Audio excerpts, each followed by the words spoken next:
So to answer let's see, I'll start with his friends. So you gotta stand by your boy, right? They were friends for so long, they worked together Yeah. for so long. It makes sense that they wouldn't turn on him because of this. And also, you know where your friends are coming from. If you work that closely with somebody, how surprised could they possibly have been that this was something that would come out of him, right? The world of comedy is dark. They're always pushing the boundaries of what is allowable in society, right? What is, I don't know, couth? What's the word you would use? Whatever word, but so I imagine they knew this part of. I gotta call him Kramer because I don't know Kramer, yeah. his real name. They Yeah. knew this part of Kramer, right? Um, So hold on, let me interrupt real quick. yeah, I think that changes a lot. I'm not gonna lie. I don't know if I agree with that in a sense of really. I don't think they just such a it's just an interesting conversation, which is why I want to talk about it. But like sticking by your friend, I just Yeah. think is Well, is I it I think it don't looks like I'm not different. saying I think they shouldn't, but Yeah. I don't know if I think that they weren't surprised. Really? You know what I'm saying? I don't They know. might have Like been. You're right. They might have been. And I think one of my thoughts is along the lines of surprise. I think Kramer himself might have been surprised at what came out of right. his mouth. Because even in his apology, he had the hardest time in that. If you watch the video of him apologizing on Letterman, he he didn't really say, "I'm sorry that I said that." He didn't really say that. He didn't really say, "I'm sorry I said that." He said, "I'm sorry for what happened." It's a very different apology, right? Mhm. So what happened is like, oh man, like an earthquake happened, a hurricane happened, somebody else did something really bad over there, right? That happened, but he is the thing that happened, right? The Yeah. words came out of his mouth. The Yeah. violent words were from him. The violence was done by him. He was the one who offended. So he needs to say, "I'm sorry that I did this. I'm sorry I said that." Right? And it was immediate. Like he didn't have any time to grow and really process. So his apology was like I don't know, a day or two after the incident Right. and what he did. Yeah. So it takes time for you to settle in that that is actually a part of you. There's a there's a Family Guy episode where the dog, and it's been so long since I watched Family Guy, so I can't remember the name of the dog. I don't either. But he sees. I think this is the video. You know how it's always flashbacks in Family Guy. So it's one flashback. The dog sees a black man, and he just goes like Mhm. really aggressively barks uh-huh. at him, and he's like, "Oh, I'm so sorry. Like that's not me. You know, that's my grandfather's generation. Like that's not me. Yeah. You know." And he's like Mm. surprised by the racism that comes out of his mouth, right? And so when Kramer said that stuff on stage, and then the next day, I really think he had this like um, double mindedness of like, no, I'm not really like that. Like that's not really who I am. I think so often when racism comes out of us like that in our society, um, we have that response. People have that response.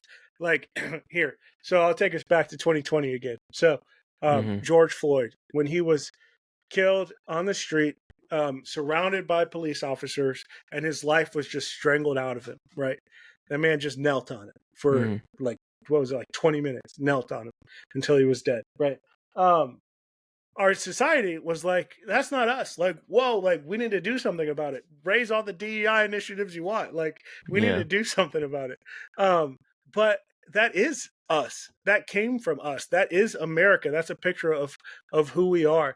I Yeah, I think Uncle Sam got a real good look in the mirror that day, and that's why we responded that way. Moments like that show what's in our heart, the darkness that's within our hearts or within our communities, and it shows that we have so much work to do in how we see others and how we can care for others, how we value others, and then also how we hate others and label others and have prejudice for others.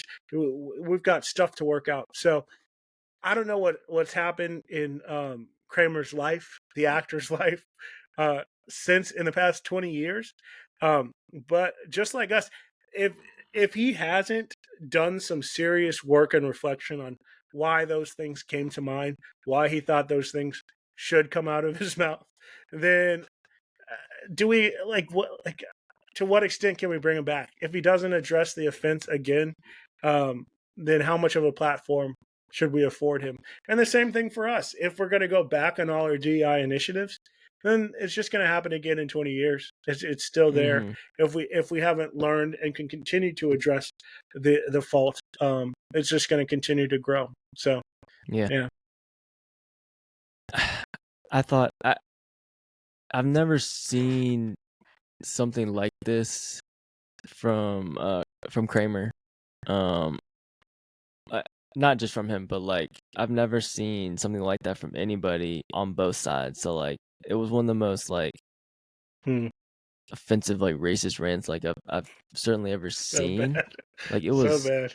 I mean, It was hard reprehensible. to listen to. Yeah, Yeah, I yeah, bet. Like it, I just like this is nuts. Like he seemed possessed.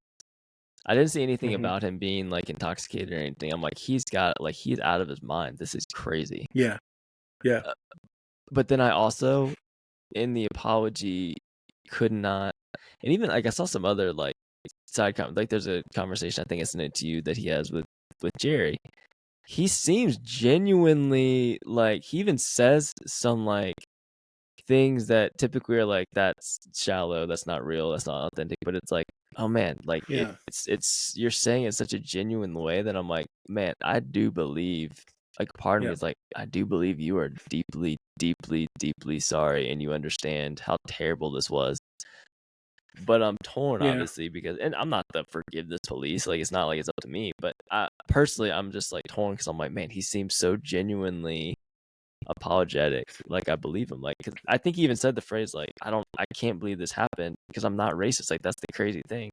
Usually when people say that it's like okay, like yeah, blah blah blah, well, I don't have a racist bone yeah. in my body type thing. Like evidence points otherwise. Right. Like But like the way he said it I was just like yeah, yeah, you really are shocked, like it's like yeah. the level of shock that he felt about that happened to him was like I mean, I didn't feel like he was skirting around it either, but at the same time I'm like yeah. this is in like this is Not racist so people bad don't. that Not racist people don't have those thoughts. Don't come into their minds. right. So like You know, like the yeah, that was inside of him. That level of race, well, level. I don't know. That type of racism yeah, was inside of him. And that's something he needs to wrestle with. Like, doesn't mean he's completely racist, like to the bone, that he'll never have a friend of color. No, obviously not. Um, I mean, even some terrible racist, like slave owners slept with their slaves. So, like, they showed some kind of something for them. You know what I mean? So, like, you can have people around you that you're racist towards. It doesn't mean you're not racist. So he might have friends, he might have people in his life, he might think he's not. But then on the other side, who was it? The what is his name? I can't think of his name. Just Mercy, the author of Just Mercy, the lawyer. You oh, know what I'm talking yeah, about? Brian He Stevenson. Brian Steven. He said the thing about not being defined by the worst moment of your life, like your Yeah, worst decision shouldn't yeah, define you. I think that's true for him too. I don't think he's some kind of everyday Klansman. I want nobody brown around me. Like I'm sure he's kind, caring for people of color in everyday life. Um, but he also needs to figure out where this came from and wrestle with that.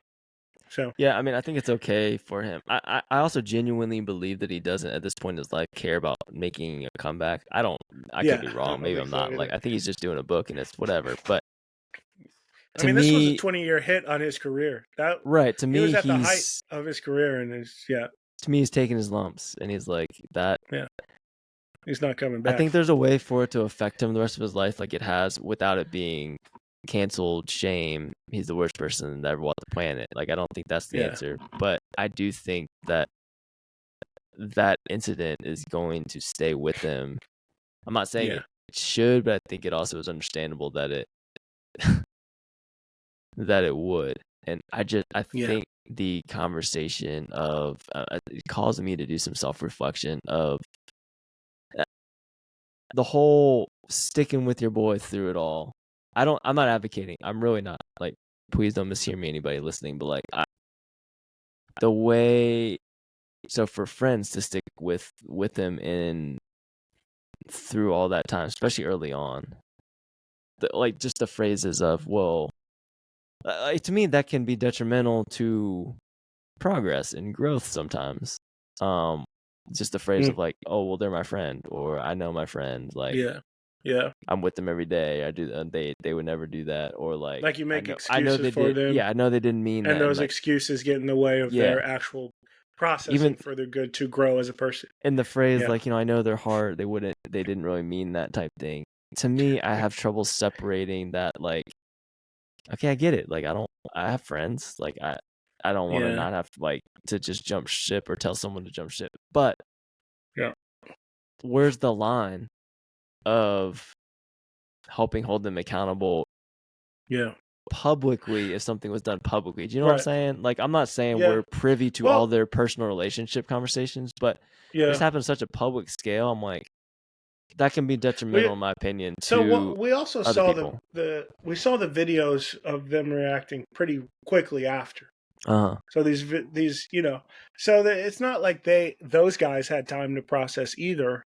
Um, what would be a good public response to what their friend and colleague had just said, right? So, Mhm. I wonder what Jerry Seinfeld would say now, you know, in Yeah. the wake of the 20 years that have happened since, right? So, um, yeah, but then also like uh, when you hold a platform, you're held to a higher standard because you have a platform, right? So you could lose this thing that you've built, and it's okay if you lost it. Like that's not being canceled. I think being canceled is the ultimate cancellation is you're dead, you're unalived, Mhm. right? Mhm. Um, but like being deplatformed, that's not really canceled. Right. You can still go and stand on a soapbox. It's just nobody wants to listen to you, right? So you're not Yeah. actually canceled. You can still try it. You can pay money to get back on stage or whatever, right? It's just not the same for you, right? And I would say those are consequences, not canceling. And um, consequences happen when you say things that come out. If you and they especially continue to happen, you're living in that consequence. A way to get out of it is to do the work of reconciliation, of apologizing, of saying, I see what I did. I'm beginning to understand how it hurt you. I'm going to continue to work towards growth, right? So this happened to me in college. I lived in a house with a bunch of dudes. It was like 8 of us in this one house. So it was, smelly, kind of dirty house. But we had one TV, and then we had my Wii set up, and we had Mhm. Mario Kart.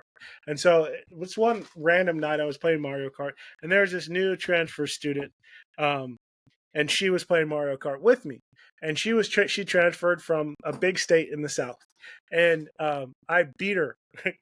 I'm good at Mario Kart, Mhm. and I won because that's what Nice John Mark flex. does in Mario Kart, and she got mad because I hit her with like a green shell right before she was about to win, and she said you black. And then one of my roommates from the other room, and all my roommates were white. This is She important. She said was she white. said My that quote roommates that are white. literally? I'm black. She said, "You black," and then she stopped. She said, "You black." And one of my Okay. roommates from behind us heard it, and they're like, "Oh, are you making racist jokes?" And without missing a beat, I was like, "That wasn't a joke." And I like looked at her, and that was the end of Mario Kart for the night. And she left. I don't remember this girl's name. She never came back to the house. Like that was the end That was it. of that. Yeah, Okay. that was it. That was it. And that's a consequence. Like she didn't come back and apologize. I doubt she wrestled with what brought her to the point of saying "you black" in a negative way, right? Or what was going to come after "you What black," right? was I the doubt she wrestled with that. So what was the follow-up um, with your friend who heard it all? I don't even know which friend it was. I just said Okay. it wasn't a joke, and Mm. yeah, we didn't have a conversation about that. But the consequence is that was relationship broken. Like I would have forgiven her, especially if we had a conversation about it. I would have been shocked that somebody recognized that there was some racism there and came to apologize to me. Back, it was probably around the Yeah. same time, early 2000s, late 2000s. I would have been surprised, but knowing myself, I would have forgiven. There's forgiveness there, right? So Mhm. humility, uh, apologizing, recognizing what you did was wrong, asking how you can repair it. Those things are all important for getting back to a point where We can be in a relationship, in a good relationship. So, Yeah, you know, no, that's a good example. So I was gonna say, what would your thoughts be if, let's say, Jerry Seinfeld and or Jason Alexander would have, you know, unfriended, stop being friends with um Kramer, and like did the opposite. Like we're just kind of yeah, like, I can't believe this came out of my friend. I can't, like, I don't like, they probably wouldn't have been as calculated and said all this, but like, what if they were like, man, yeah, they deserted him in solidarity for the black community, or maybe they have, way more black friends than yeah, we would imagine they have. You know what I mean? Like for good reasons. I'm yeah. not saying like just for I personal mean, gain. I'm just saying I've like, seen what would enough your of Jerry Seinfeld's show that he did with all the different celebrities that I know his roster of black friends is not too deap.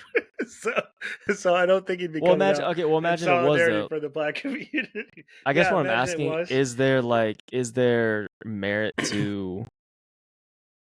merit to not sticking with him through all that? I'm Yeah, genuinely just yeah, wondering. yeah, yeah. I mean, absolutely, absolutely. If that had been their response, I think that would be an appropriate response too. It, I think um, I don't want to say whatever helps you sleep at night. That's such a lame thing to say, but honestly, when you look at yourself in your life and you consider what are my morals, what do I stand for, what crosses my lines, what will I not continue to walk with you through, and if one of my friends gets on stage and has a racist rant against, or a sexist rant, or a homophobic rant, or Hmm. you name it, I need to I need to do the process, the internal work of saying, this is my friend.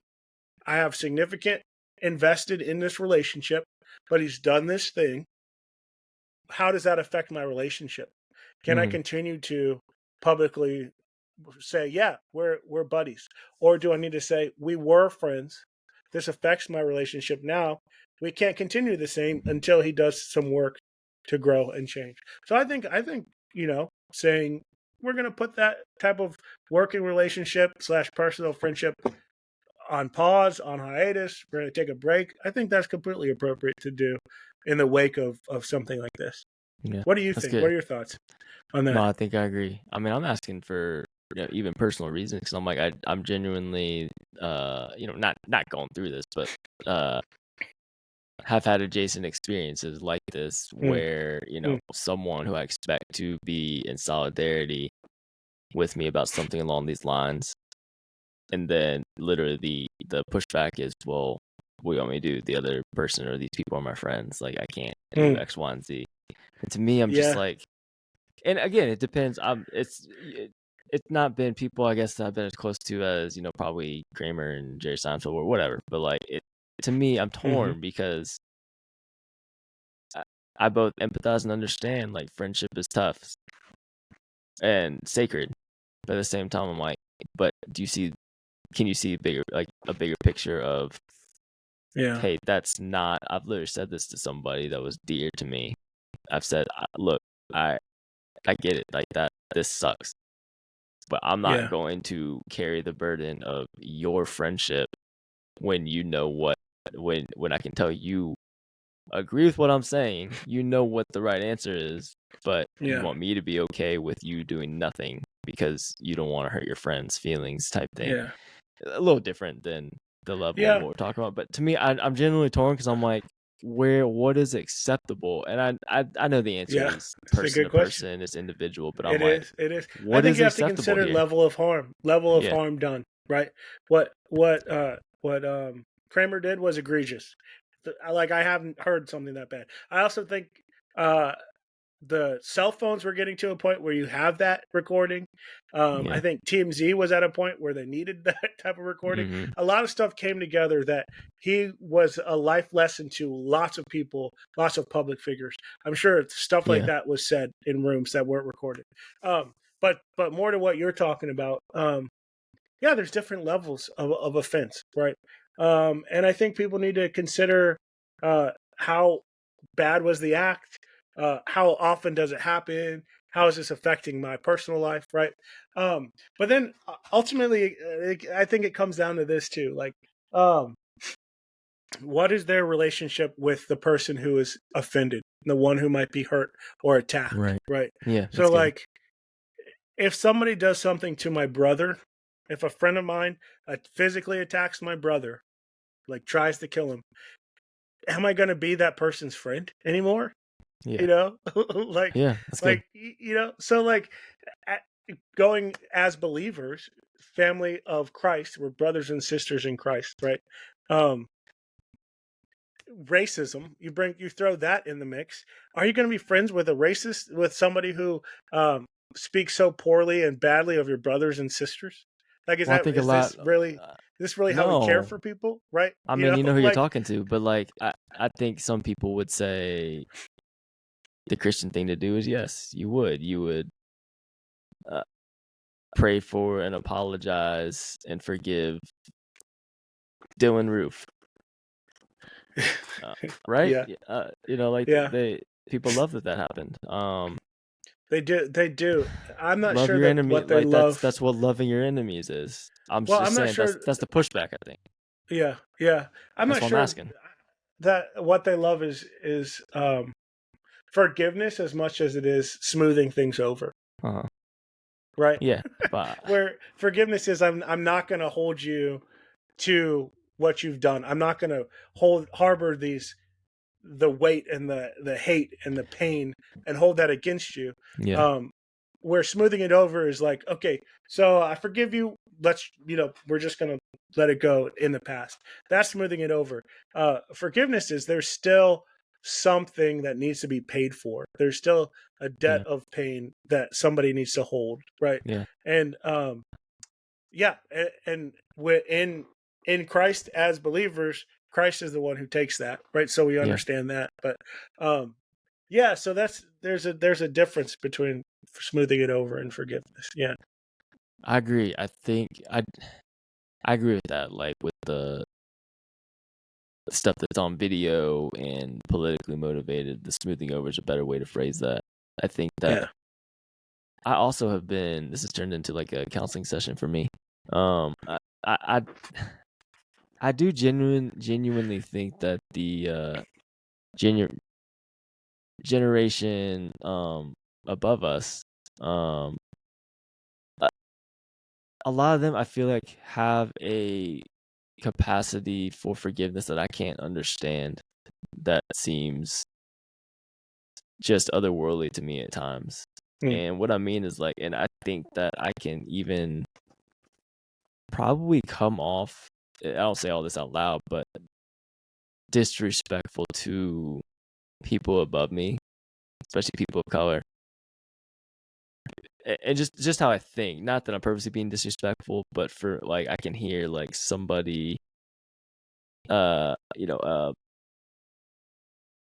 black preacher or black speaker that I've heard like at conferences or church or something that or have even met with that give me examples of forgiveness and how they've Mm. exercised that and people that like genuinely care about racism and Yeah. combating it. I'm not talking about super right wing conservative people of color, but like and at times hearing those stories of like forgiveness have my heart being in such a place that's like writing it off as like, that's just you're the older generation, or that's a nice Yeah. cute story, but like you're not informed anymore. Or that can be my natural pushback, and like I genuinely think that there's like a level of it that sometimes I just genuinely don't understand. Sure, are there some people that like just really aren't doing enough work and aren't leaning into the reality of the situation? Sure, but some I think are just like so much wiser than me Hmm. that I'm just like, Yeah. man, I can't even imagine getting in that spot. But Yeah. I think I tend to discount what somebody in an older generation has been through that I just can't wrap my mind around sometimes. Yeah. Yeah. Yeah, that'd be my Yeah. only pushback to what you're saying of like this. Even Well, I completely agree with your analogy with yeah. with your brother and whatnot. Yeah. But It's so, but I also see. there's a barrier in that generation of community, right? So it's Mm-hmm. like, and I think there's some wisdom to that. Like, I'm not gonna hold these. You're not the evilest evil ever. I'm not gonna, slander you. I'm not gonna bash you. I'm not gonna, hold your feet to the fire, because God doesn't do that for me for my sins, right? So I'm not gonna harbor this internally, but I'm also not gonna let you come and sit around my dinner table, Yeah. right? Well, look, here's the So example. there is a break in community there, Mm-hmm. which I think also comes with wisdom, right? Um, but yeah, I think there's wisdom there as to how close I let you get when I'm holding out forgiveness, but you're not coming to it and accepting it, which would look like repentance. You're not Right. acknowledging what you did. And here's we might get a little into the Bible here for a second, but Yeah. I love the what Jesus did with Peter. When Jesus was on the cross, there was only one disciple that stayed by him, and it was John. Mm. Everybody else fled. And what Peter did was, I think, second worst to Judas, who betrayed him. Peter denied him Yeah. 3 times. Yeah. Right? He was asked 3 times, like, "Oh, hey, aren't you Jesus's boy? Aren't you Jesus's buddy?" And Peter said, "No, no." And then he said, like, basically, "Hell no." Right? Mm-hmm. No, no. And then he swore, no. Um, and then when Jesus came back, when he rose from the dead, he was with them, and he said, "Peter, do you love me?" And he said it 3 times, and he said, "Feed my sheep," right? He said it 3 times, the same amount of time that Peter denied him. So in Mm-hmm. Jesus forgiving him, he wasn't letting him forget what he did. He was Yeah. acknowledging the offense, and then Peter carried that with him, that experience of Jesus acknowledging that you betrayed me 3 times, Yeah. yet I'm going to That was let you, powerful. plant the church and lead the church, right? So forgiveness doesn't look like this. We forget what was done. It's just that I don't hold what was done against you. Like, and I know, but I'm not going to let that come between us, right? Yeah. But to let it not come between us, it takes you coming to me and actually acknowledging what was done and repenting of it, and us talking about it and addressing it. And then we carry that forward. We continue to talk about it and address it, not in such a way that I shame you, but in such a way that it's like, look at what God has done between us, that we can be in this relationship together, right? Mm-hmm. And that's that's the forgiveness of Christ. That's the Christian forgiveness. And yeah, I don't going back to, you know people who say racist things, people who harm others, if they're not brought to a point where they realize what they're done, or even it's just a posture of willingness to hear the harm of what they've done, then they're not ready to step into the forgiveness that somebody who's hurt, who follows Christ, can offer, right? Mm-hmm. So No, yeah. That's yeah. that's good. That's good. Off the top of my head, like I think one of the examples is one of my mentors. I had this conversation with them one time, and we were just talking about struggling with uh church leadership and even Christians not um I can't remember what it was, but like caring about racial justice anymore and the harm that I'd felt like um had been done to me. And we talked for a long time, but one of the things they brought up, and I was what Jesus does on the cross. Like he prays to God the Father, saying, "Lord, forgive them, for they know what they do." And one of my mentors said that to me. He's like that's what we need to do. Like forgive, for they know what they do. Like Jesus was always doing that. And like I said, like that's what I'm saying. Like the not divide, but the disconnect that I felt like there was actually a little bit between us, because like I understand all that. Like I've heard that so many times, I get it, but I just on being honest with myself and him was just like, but what if that's not what I'm talking about? Like what if it's the people that do know what they're doing? Like then what do I Yeah. do? Type thing. And Yeah. like it's rhetorical, because I'm like, still forgive them, sure. Like but I don't know if we're talking about the same thing. So I just going back and forth with that. And I like those conversations and also hate them. Like I like it because I think it's good to flesh out, but I hate it because I'm like, yeah, I do want an answer, but I'm just like, I can't uh for issues like this, I can't be okay with like fluffy answers, but Hmm. I'm not always gonna get the answer that I want. Um Hmm. Anyway, I mean, Yeah. we're getting sidetracked. This is good though. Well, But no, I think it's good, and to say to forgive them for they know not what they do. Right? No one's going to know the extent. We don't know the extent of the harm that we caused yeah, when we sin and hurt others. Right? which is why I think he Um. said that. Yeah. But in order to grow as people, as loving people, right, we need to Yeah. be confronted when I hurt somebody. Like it is a gift that somebody gives you when they say, hey, what you have said to me, this is how it affected me, right? Yeah. And I'm like, oh, I didn't know. Like if I really didn't know, I don't want to hurt you like that. Thank you for telling me. I'm hmm sorry. How can I help it be better? Um, and then maybe I won't do it again in the first next time to somebody else. Like I appreciate that when you bring this to me, how I've harmed you, right? Yeah. When we don't, when we're just like forgive them for they know not what they do, and we leave it like that, then we forget all the times Jesus taught people what they did, Yeah, that's good. right? And That's he good. brought the truth, right? So we need to give the people opportunities to grow. It's a gift when we lovingly bring truth to people, Yeah. right? So yeah, Yeah. yeah. Last thing I'll say on this with I think I sent you this video, John Mark, with Jerry Seinfeld. I thought we don't talk a ton here, but I think Jerry Louis Seinfeld C.K. seems That like video. I think Jerry Seinfeld seems like he is about solidarity. Actually, after all this that we're saying, like he seems like maybe not solidarity, maybe that was too generous, but I okay. Anyway, there's a video. John Mark, I sent it to you. I believe there's this like Yeah, round. I don't remember what year it was. There's this round table conversation. It's Jerry Seinfeld, Louis C.K., Ricky Gervais, and the Chris original, Rock. and Chris Rock, Yeah, and they're having the I don't. They're talking about comedy, I guess, like talking about all this stuff, and then yeah, again the N word comes up, which we could yeah. do a bunch of episodes on that of what the audacity for white people, especially white men, to feel like they want the right to say that. Well, that video was so good. I feel like it's an object lesson in so many things about race relations. Yeah, What's culturally appropriate and what's not. So but they, because Chris Rock is like yeah, he's talking about how Louis C.K. is black, right? So Chris Rock is giving Louis C.K. a black card, which like the black card only spreads as far as the person who gives it to you, right?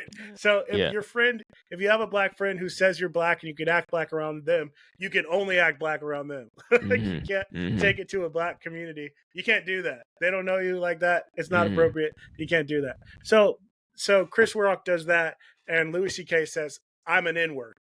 I was mm-hmm. shocked when he said that. With Right? a hard, Um, hard R. Hard R. I was shocked when he said that. And Chris Rock is just like laughing. I don't know what's going on in Chris Rock in his head.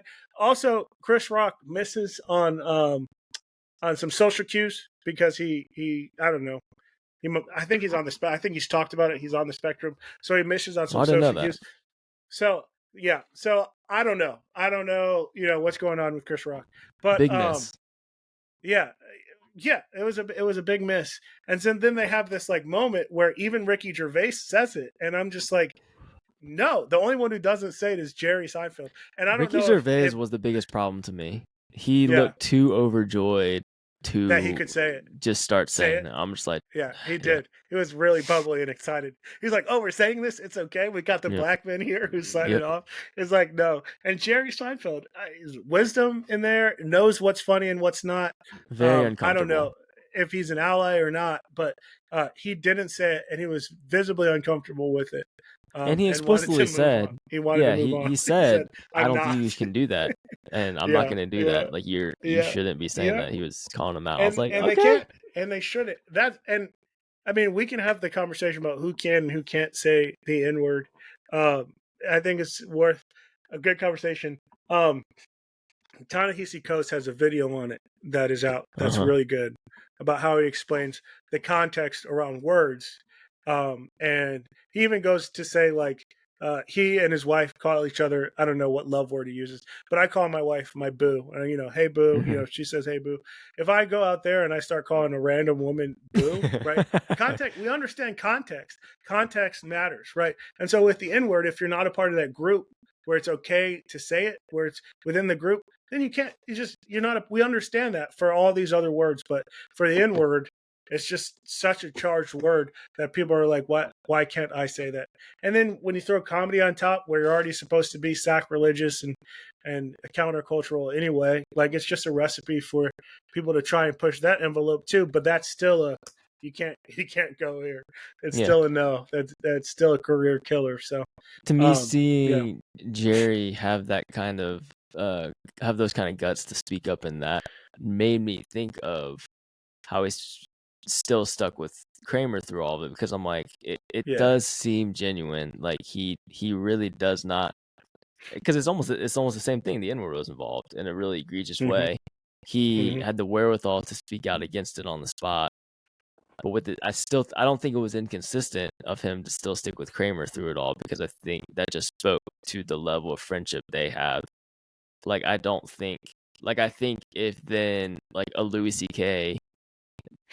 did the same kind of rant like after that roundtable, that Jerry B wouldn't be like speaking up for him the same way. I feel like he'd be like yeah, more, yeah, I told him one day like that he shouldn't be doing that. Of course he's doing yeah, that. Like, yeah, he should yeah, be in trouble now, versus sticking with Kramer and being like, I know his heart. Like, I'm genuinely yeah, can't believe he did that.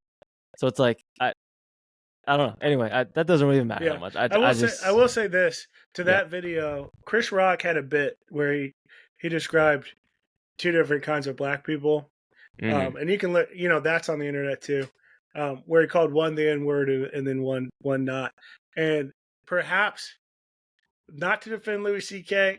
I don't want to defend him. I'm not doing that. But perhaps in his mind, he went to that bit and said, "I am this category of black person," Yeah. as you're describing. So maybe there's a defense there. Yeah. Ricky Gervais, I don't know what was up with him. I don't know what he was doing using that word. He looked the worst for sure. but Yeah. but maybe Louis C.K. was going somewhere else in his mind, and it wasn't great. It wasn't a good look. Yeah. So, All right. yeah, This is good. We gotta go. All right, look, to summarize, anybody that thinks that John Mark, we are pro cancel culture, like I don't think many people thought that before, but hopefully it's clear that we're yeah. really not. We're really not. We're doing all we can to fight against it with some accountability. I I know. mean, I'm pro, yeah, accountability and consequence. Like, if you're not going to get Yeah. accountability, then the consequence is you lose your platform. So, Yeah. I mean, I should be clear. I don't think our yeah, listeners think that we're pro cancel culture. I don't think yeah. we're big enough to have hate listeners. We have had some hate comments lately that We did get some hate comments. That few was nice. people, what was it? Culture vultures or something Yeah, vultures. culture vultures. Culture That is right. vultures. That's right. Culture Pathetic vultures. culture That's right. vultures, I think. That's right. Yeah. I We're mean, on we're probably tyrannical too. We're tyrants. uh We talk too yeah. much about diversity. Um Shout out to our Yeah. intermittent social media. We're on TikTok, Instagram. Follow us there. Yeah. You can Follow us. check out full episodes on YouTube. Please like, subscribe to the show. If you would like to take a step further, for as little as $1 a month, you can help support our show and be part of us giving away money to random things that we believe in, and that we talk about here on the podcast. The music you're listening to is done by our guy Dylan Dent. Our artwork, I can't say artwork anymore. Our artwork was created by Ashley Bush. Thank you guys so much for listening. Please like and share the show. Love you guys. See you guys next time. Bye. See ya.